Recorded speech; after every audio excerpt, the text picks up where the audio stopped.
Hello po mga kababayan, si Dante Maravillas, Bicolano vlogger, broadcast journalist from Albay. So, in-update kanina mga kababayan ni Jose Castro sa kanyang press briefing kung kumusta na, nakatanggap na ba ng mga complaints yung website na in-establish ng ating Pangulong Bongbong Marcos para isumbong sa Pangulo ang mga palpak na mga flood control projects. Ang sabi ni Jose Castro, yung website daw nakatanggap na ng more than 1,000 reports on flood control projects. Bina ng reklamo. Mahirapan ito yung ating Pangulong Bongbong Marcos kung siya lang ang magbabasa niya. Dapat may mag-review. At yung mga malalaking projects na kinamuti nitong mga kurakot, ito yung dapat na unahin mga kababayan. So makikita natin, maganda yung response ng publiko. Seryoso yung ating Pangulong Bongbong Marcos. Talagang iniikot niya mga kababayan. Ayan o. Sa Iloilo City ito, mga kababayan. Ang sabi ng ating Pangulo, palpak talaga. Diretso na rin siya sa inaugurasyon ng Faceport Complex sa Iloilo. Hands-on President po. So sabi ni Jose Castro kanina, from August 11 to 13 lang, 2 days, yung website po, naka-receive ng 1,148 reports and 823 feedbacks and total na 84,892 total views. Maraming bumisita po sa website.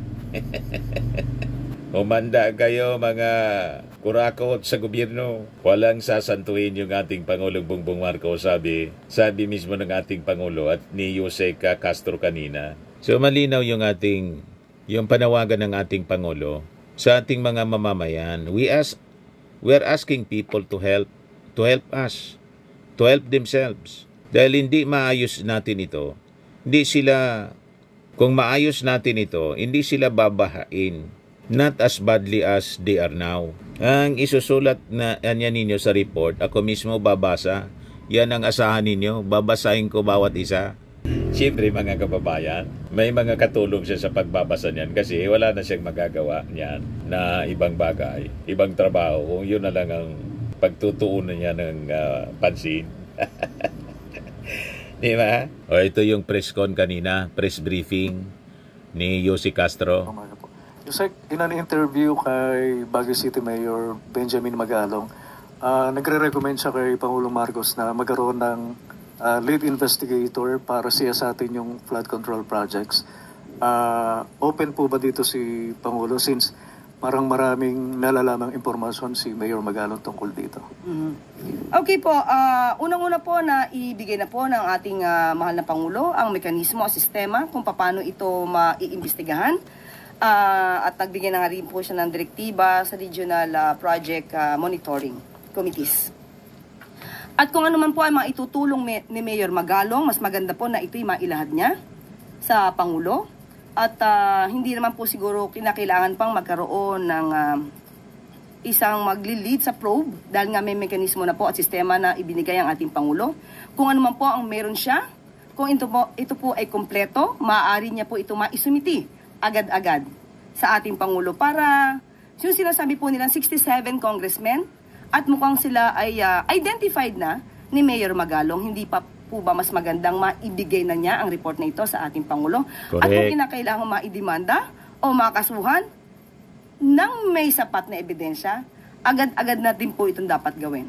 Correct. At nakita po nga din po natin at napanood ang kanyang mga interviews, mas maganda rin po sana at nababanggit siya ang tungkol sa rock netting at sa Cat's Eye, ay mas maganda rin po na kung meron po siyang alam dito, maidemanda na agad. Dahil mukhang, sabi niya po ni Mr. Alvin, mukhang marami na po siyang nalalaman. So mas maganda po ito ay detalyado. Hindi po pwede muli na tayo ay magturo lamang. Binanggit mo kanina, 15 contractors yung binanggit ni Pangulo and kasama sa na-include doon yung SunWest na naka-receive siya ng large share, 10 billion worth ng 78 na flood control projects. Pero na-involve or na-link na doon sa mga controversies na na-flag po ng COA, na-flag na rin po ng Senado yan. So ano po ang gagawin dyan ng palasyo para hindi na po mabibigyan ng malalaking proyekto itong mga sinasabi nga na nasasangkot sa mga kontrobersya and ilalabas po ba na executive order ang Pangulo para once and for all may guidelines talaga para hindi na po may include nga itong mga nasasama sa mga kontrobersiya? Unang-una po, kung sila naman po talaga ay mayroon ng mga records na mga maanumalyang proyekto, hindi na nga po sila dapat na pagtitiwalaan. Pero sa kasalukuyan po, iba po kasi ngayon ang naging kontrata. Dapat kung ano man na naging kontrata sa ngayon at may dapat silang tapusin, they should be obliged to comply with the provisions of the terms and conditions in the contract. Dapat iyon na matupad. Iba po ang issue ng mga maanumalyang proyekto kung sila man ay nasasangkot sa ganito. Dahil yung mga maanumalyang proyekto ay ito po ay paiimbestigahan. Hindi po ibig sabihin na nabigyan sila ng bagong kontrata, hindi na po sila maaari managot sa mga dating naging kontrata na masasabing maanumalya. Pero ngayon, kung may kontrata sila at dapat tapusin to under the terms and conditions na nakasaad sa kontrata. So, doon sa SunWest, anong take ng palasyo dyan? Kasi nga, na-involved na sila dati and ngayon nakakuha na naman ng malaking mga proyekto. Hindi lang SunWest, sa lahat ng contractors. Dapat makita lahat, busisiin lahat ang detalye kung ano yung mga projects, ghost projects, na kinakasakutan ng ibang mga contractors dito. Lahat ng may mga anomalya, i-report na rin po sa Pangulo at yan po ay kakasuhan. Katulad na sinabi natin, pananagutin at iba-blacklist. Pero lahat ng kontrata na ngayon na sila ay kasama at sila ay party, they have to do their obligations based on the contract. Isa class na lang po, doon sa sumbong-sa-pangulo.ph, kumusta po? Marami na po ba nagre-report? At ano po ang mga common na nire-report po ng mga taong bayan mula po Luzon, Visayas, Mindanao? Yes, meron po tayong report dito, pero as of now, wala po akong detalye, nabigay lang po sa atin. Ito po, meron po tayong update. Sumbong sa Pangulo update, meron na po tayo lumalabas as of August 11 to 13, 2025. May 84,892 total views. May 1,148 reports at may 823 feedbacks. Meron po tayo rito sa analytics at maaari ko po siguro sa inyo itong maibigay. Maya-maya lamang po. Bibigay ko sa inyo. Sabi ng mga netizens, mga kababayan, sabi ni Rinaldo Pauo Villacorta, or President PBM in action. Sabi ni Acer Cristales, technical people dapat mag-inspeksyon na non-partisan o non-government, hindi trabaho ng presidente yan.